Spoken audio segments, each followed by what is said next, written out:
Hello everybody! Today we'll be testing out, is Fear and Hunger really that hard? Now, before we start this game, I have to warn you about its content. You see this? This is the first thing you see when you start this game. There's a lot of graphic content, but I'm gonna try my best to censor out most of it. But still, there's your warning. This game gets very bizarre. I just wanna say thank you so much for the recent support on this channel. It really means a lot. And if you are not subscribed, make sure you are. But now, let's dive into the strange world of fear and hunger.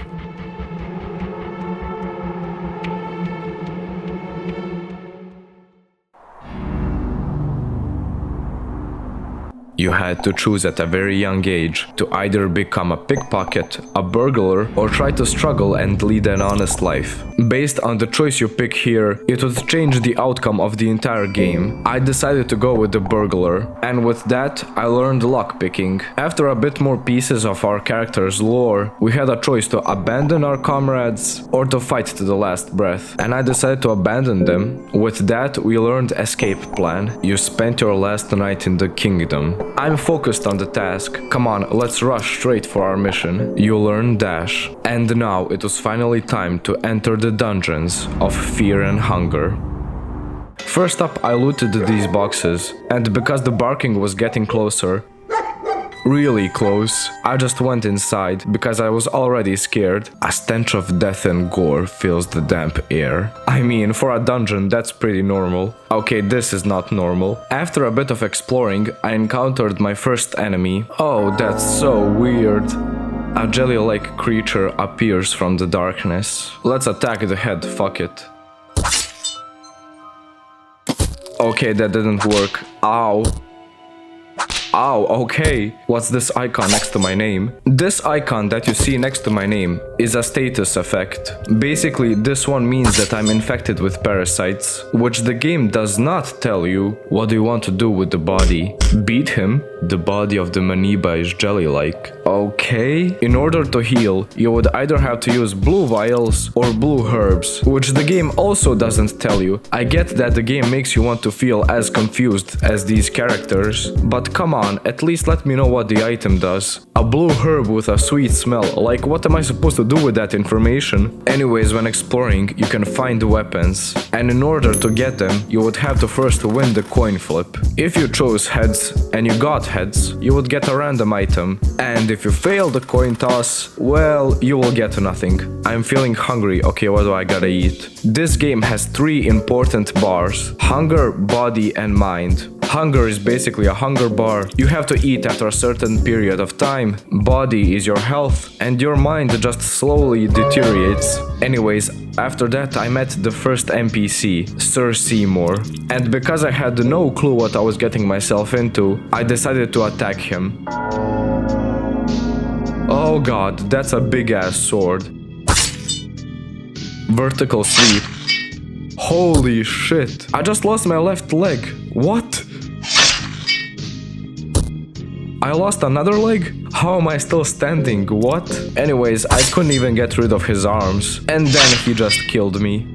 Okay, we're not messing with him. On my next playthrough, I found an item called an empty scroll, which prompted me to write something in it. And I had no clue what I was supposed to do. So again, I had to look up, and basically this item is kind of a cheat code. I mean, technically it's not a cheat code, but basically first you always write, "Oh Lord," but then for the second verse, you either write teach or give. Teach teaches you a random spell, and give gets you a random item. I decided to teach myself the healing whispers, because I wanted a way to heal myself during fights. And after writing in the scroll, Almer teaches you healing whispers. Almer is basically one of the ascended gods in fear and hunger. I can't get past him, he's guarding my way.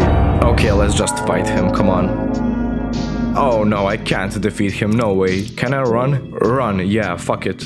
The party tries to escape. After avoiding the fight and nearly passing him by, We went deeper into the dungeon and into the prisons. Remember in the beginning when I said that the choices you made were important? Well, now I could use lockpicking to open some doors that required keys. And when I got in, I saw a chest next to a pool of blood, and I thought if I open it, I would just die, just like a Dark Souls chest enemy. Beds in this game are basically used to save your progress, but not before winning a coin flip. But if you fail, then this happens. Oh my god, what is that? Oh, okay, that's a penis. I destroyed his stinger, but then he cut my arm off and I couldn't hold my weapon. But I could still attack somehow. And you know that coin flip mechanic? Well, some enemies have them, and if you fail the coin flip, well, this happens. Oh no, fuck, I failed. What? Oh my god, so much damage just by failing a coin flip, holy shit. Even without his arms or head, he could still hit me, and I died, yet again. When I got back to the prisons again, I found a lucky coin on the ground. The game doesn't tell you what this does, but basically when you do the coin flip toss, you can toss 2 coins for having a higher chance of hitting your choice. And well, I used a lucky coin to save my progress. I found a lever in this room which I decided to pull. You hear some faint mechanism activating somewhere. Can I heal myself out of combat? I can, nice. But it costs 30 mind. Do I have alcohol maybe? Yes, we do. After getting out of the prisons, we entered the blood pit. Oh shit, what is that? Someone or something is walking towards this room. Hide, yeah.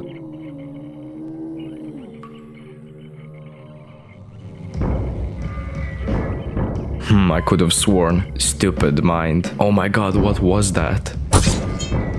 Searching him gave me a 2F key. Are these guys chill? They will create an idol. Okay, he wasn't chill. I managed to kill the first priest and destroyed the other guy's lantern. But then he gave me a coin flip attack, which I failed again, and I just straight up died. Oh my god, really? I just died like that? Because of a coin flip? Oh my god, this is gonna be so hard. When you search some bookshelves, you also do a coin flip. And in this one, I found the Book of Enlightenment, which basically just saves your progress when you use it. But it's just a one-time use, so I just wasted a very valuable item. Oh, okay, I'm definitely blurring that. Trust me, even if I wanted to describe to you what was on here, would instantly get my channel deleted. Anyways, there was this door with a mark on it, and using a purifying talisman would get it open. And inside was a hexen table, which is basically used to upgrade your skill tree or curse your equipment, but we needed something called lesser souls for that, which we had none, so we will be returning to this room later. Later on, I found a little girl trapped in a cage, and by using lockpicking or the 2F keys that we got from torture, we could unlock this cage. And now we have our first party member. Party members can be used for a lot of things. For example, on this ritual circle, you could sacrifice or show love to your party member. We won't be doing the second option for obvious reasons. This is the dungeon of fear and hunger, not Epstein's Island. And I wasn't willing to sacrifice her yet. So I just decided to pray. Did you pray today? I'ma have to dig you down. After praying, we went back into the blood pit, and that red lizard thing was waiting for me. Oh my god, am I ready to fight this? While I'm fighting him, let me remind you real quick that my save is 20 minutes ago, and if I die here, I lose all of my progress. And this fight was hard. He was counterattacking, applying poison to me, and eventually I managed to die to him. Man, no, all of this time wasted. Wait, I'm not dead? Oh, he just ripped my skin off. You are bleeding extensively and your body is in shock. Holy shit. I can still move around? Man, that's so fucked up. The pain is starting to feel too excruciating. And that's how we die? Sometime later, I got the girl back, and this time the lizard man was just standing in a corner. So I took the opportunity to use this mechanism, and we went deeper into the dungeon, the caverns. After a bit of exploring, we encountered the first mini-boss, the Cave Mother. The fight in itself is not that bad, but then she took my fucking leg. What? Did she just peck my leg off? Eventually she took the other one as well, and in the end I did manage to defeat her, but I couldn't walk anymore, so I had to crawl around. And well, you thought the cave mother was dead. No. Oh my god, I thought you were dead, what? I was left in a pretty bad state from my first encounter, and in the end I died. Oh my god, I have to do all of that again. When I came back here, I decided to go across this bridge, and then I found this doggo, which you can tame by offering her meat, and after offering it twice, Moonless will join your party. Exploring further, we found Pocket Cat, who wanted me to trade the girl for some pretty OP items, but I didn't want to do that yet. And after Moonless marked his territory, it was time to go deeper and into the mines.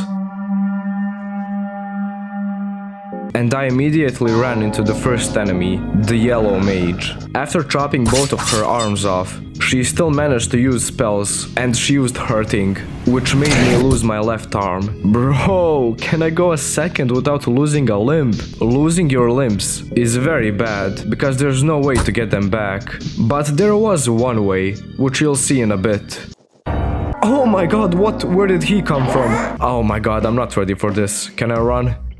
Yes, let's go. While exploring, I ran into a ghost, which I couldn't deal damage to, but he could do damage to me, of course. And he chopped my second arm off, and so I ran away from the fight. Anyways, then I found this town filled with these blue guys, and they were kinda chill with me. They just let me take stuff from their houses, and one of them had a soul stone, which allowed me to collect souls from enemies that I could use back on the hexen table. But we still needed to find a few more. You hear sounds of a struggle coming above. Oh, okay, it's time to fight you. You seem pretty weak. And they were weak. We dispatched the cave dweller pretty quick, and we managed to rescue the knight, which was one of the playable characters in the beginning of the game. And after I learned her name, which was Darcy, I could recruit her in my party, and now I had 4 party members. You remember earlier what I said about restoring your limbs? Well, if you come to the ritual circle and decide to show love to someone, then the two characters, well, you know what they do. And after doing the thing, they merge together. Sylvian has blessed you with the marriage of flesh. What will you call yourself from now on? Oh my god, what? Oh no, why am I naked? Oh my god, there's just a fucking penis across my screen. When I completed the marriage, I couldn't use healing whispers anymore, which was kinda bad because the healing items were scarce. And after realizing this, I decided to go again and start a new run. I saved the girl again. But then this happened. Oh no, not this attack. No, fuck!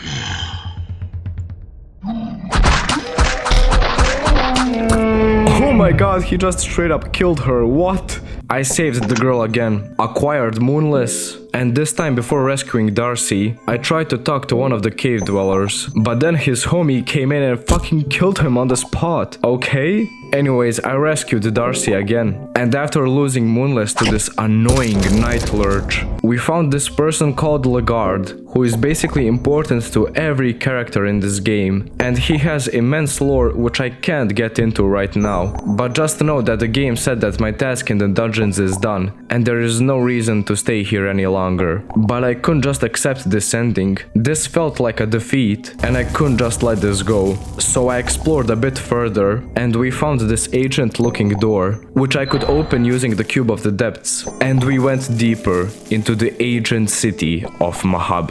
In this place we can find these ancient machines, which are called the Beacon of the Depths, and when using the Cube of the Depths, we are sent back into the past, and I wasn't ready for what I was about to see. Oh shit.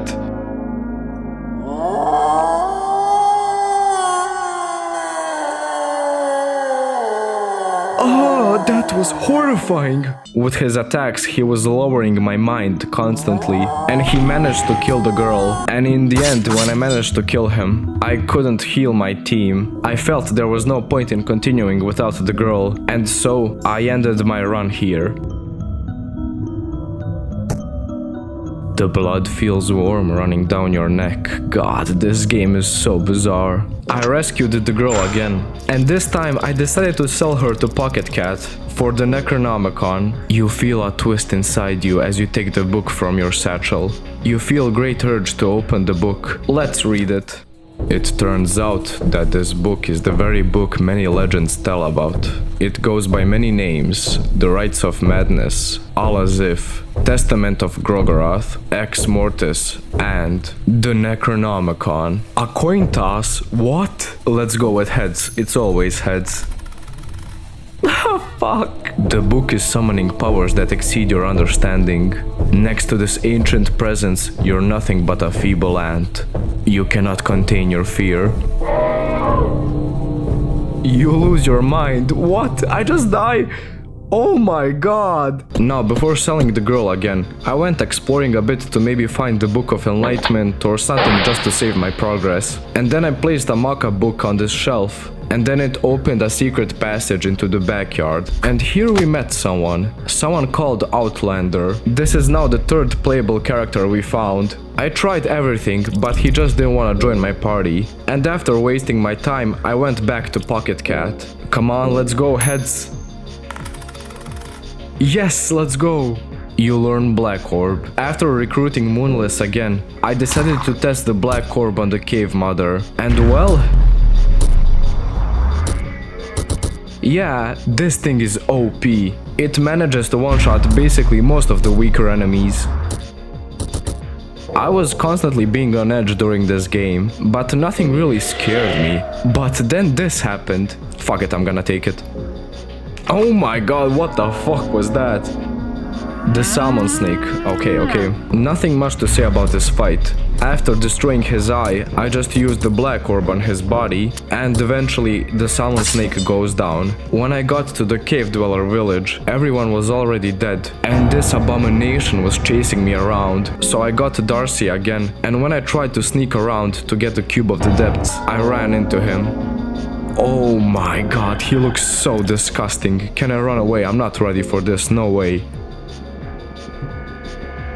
Okay, that worked. I got the cube of the depths and I ran past him again. At this point, my friend who was sitting next to me was helping me out a bit. And he told me that right now I could get a really OP sword by doing a little simple trick. Basically, when I pull the sword out, I have to quickly open the book called The Passages of Mahab, and while the mine is collapsing, I get sent back into the past. And while I was exploring Mahab, I realized that I already had the sword on me, the Blue Sin. And after a bit of time, we got sent back into the present. And now everything collapsed, and we had the Blue Sin. I also found the Scroll of the Black Arts, which basically allowed me to teach the Black Orb attack on anyone. And so I gave it to Darcy. And also I taught myself Healing Whispers. And now finally I felt like I was a bit strong, and I could finally face harder enemies. Speaking of terrifying enemies, it was time to fight the Mauler.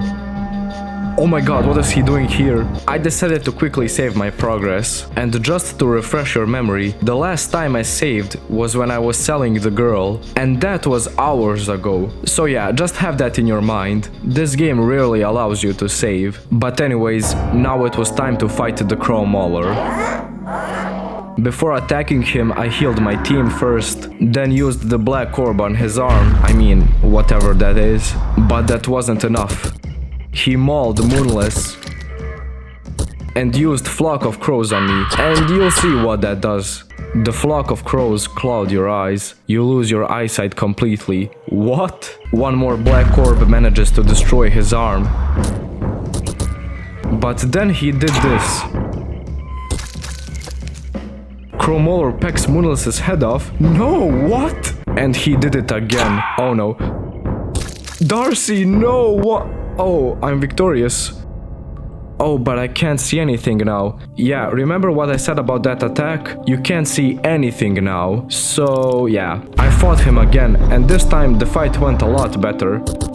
He used Peck on Moonless, but missed. And after that, we beat the Crow Mauler. I used the Soul Stone on him, searched him to find a Crow Emblem key, which we will use later, and using the Soul Stone on him, you get the Crow Mauler Soul, which basically increases the strength whoever uses it. And so, now we dealt absurd damage. Then I went inside this tree and into the thicket, and I accidentally found a secret wall.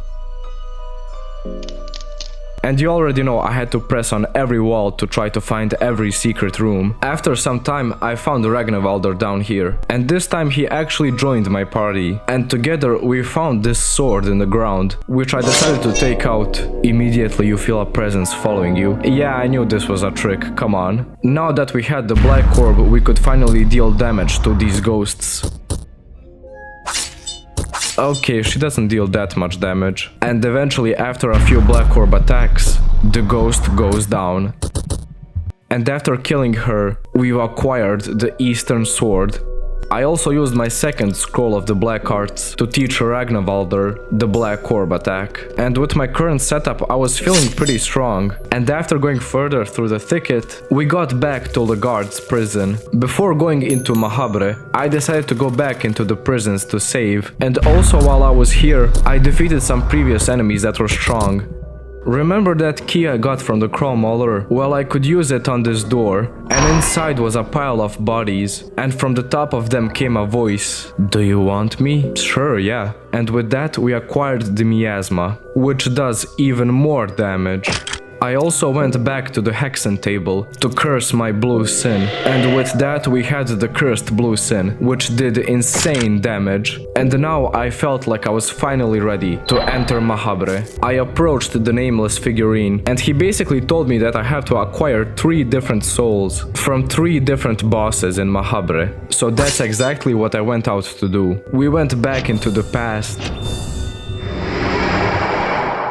And after falling asleep on this bed, we went into a dreamlike place. In here, we basically learned the lore about the 4 different characters we managed to play at the start. For Enki, he had a change of heart, and he refused to get sacrificed. And for my lore, well, my wife was working in a gym, yeah, in a gym. And because that was a hard and low-paid job, and I had no money, I decided to go into the dungeon to maybe find some money. And that's why we're here. Reccomend had his entire family killed or something, because when he went into this house, he came out crying and he was pretty stressed. Unforgivable. And so, curiosity had the best of me, and I went into the house. And inside was this grandma chilling, but I had no idea that this wasn't some ordinary old woman. This was the first main boss of Mahab, the Skin Granny. Oh my god, I didn't expect that. What? Because we came into Mahab very prepared, this fight wasn't a problem. In the end, we managed to kill the Skin Granny and acquire the first soul. Or so I thought. This right here is Nilvan, one of the new gods, and she offered me her soul, but because I was kinda sussing her, I refused. And my dumbass didn't know that that was the first soul I had to accept. So later I'll have to find another way to collect that soul. But for now, we went into the Grand Library. And after exploring a bit, I found these 5 statues, which you could basically move around. And I realized that this was a puzzle, because next to it was the Beacon of the Depths. So I went back into the present, and I found these statues that were unmovable now. So I knew that this was the position they were needed to be placed in. And while exploring a bit, I found another empty scroll, which will be very helpful later. Also, I found another statue, and I had 4 out of 5 positions. So the puzzle was kinda completed. I just changed the last position until the door opened, and when I went inside, I saw this man just jump into the darkness. Why? And when I went down myself, it was time to fight the second main boss of Mahab, the Enlightened one. Yo, big brain! I attacked his brain because it was exposed, but I missed a lot of my attacks. And he had a really bad attack, hurting.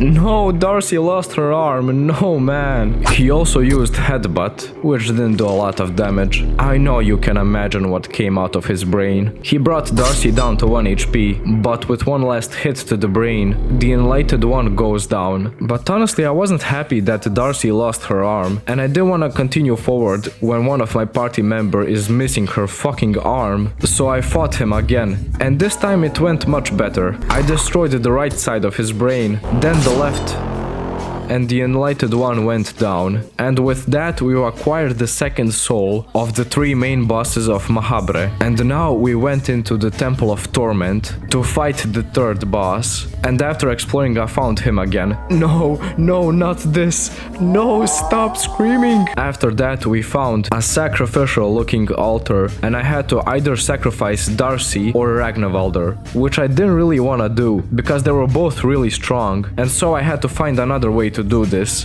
But basically, if you jump down here, you can find this chamber where you can make a copy of yourself, which is just an empty husk. But with that you can go back to the chains and you can sacrifice him instead of valuable party members, which is pretty good. And after sacrificing him, I tried to leave after encountering this enemy. Oh my god, what is that? No, I don't wanna fight you, run. Come on, get me out. You hear something, oh no, as if something was rising from the pool of blood. Now it was time to fight the Tormented One. When one of my attacks chopped his arm off, I thought this fight was gonna be very easy and that my build was just completely broken. But then we went into his second phase. Holy shit! During the second phase, you would constantly have to hit his wheels to jam them in order to hit him, because if you tried the other way around, you would miss every time. Oh no, don't rip me apart. Okay, we're good. That actually doesn't do much damage. What? After a very long fight and one last swing at his chest, the Tormented One goes down. And with that we acquired all 3 souls of the main Mahab bosses, and now it was time to fight the final boss. Remember when I refused to take the soul from Nilvan? Well, now I couldn't get past the nameless figure, and so I had to use an empty scroll to get the endless soul. And with that we could finally challenge the nameless figure. He did no damage, and I managed to kill him so easily. So yeah, I guess he was just guarding the entrance. But anyways, now we entered the Golden Temple. And inside we found another one of these organs, which I cut open, and that did nothing, I think. Later on I found the King's Passage key, and I was kinda confused what I was supposed to do. I lit every beacon in this room, but that still didn't do anything. I was still missing a final boss fight. But then when I went back into the past, I could use the King's Passage key to open this door, which the nameless figure was guarding, and the inside was now filled with traps, but they were kinda easy to get through. And then, in the throne room, we found him, Francis the Dominating One. I destroyed the sword in one hit. He had some strong attacks. But then this happened. What was that? Oh, is this a second phase? These are the true visions of Mahabre. I've seen them, which means they exist. I must be close to them. Just 100 years or so and I'll ascend truly. I can't be stopped now. No! Oh my god. Ragnvalder, no!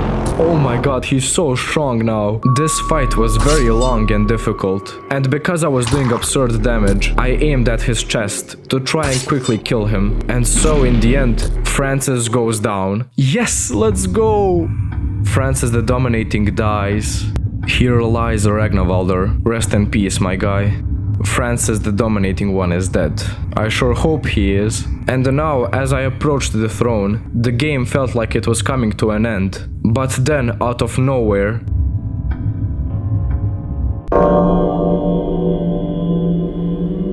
a pitch black new world is unveiled before you. A cold wind carries over unnatural cries from all around you. You are not alone here, even if it would seem otherwise. Anyways, this was a one-way trip. The throne didn't want to allow me to go back, and now I was stuck here, in this land of weird pterodactyl things, and these giant holes of endless green.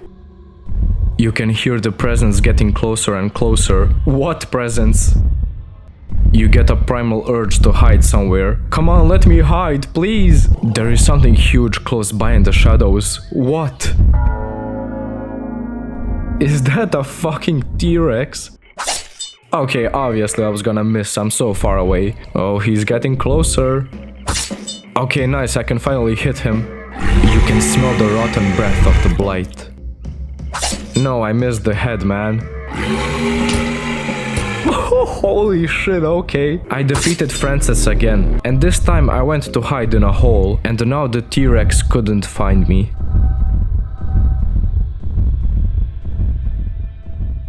Later on, I found Ragnvaldr just sitting, but he was kinda confused where he was. But then he joined my party, and together we found Darcy, who was also confused, but she joined my party as well. And together we found the new god, Toxic.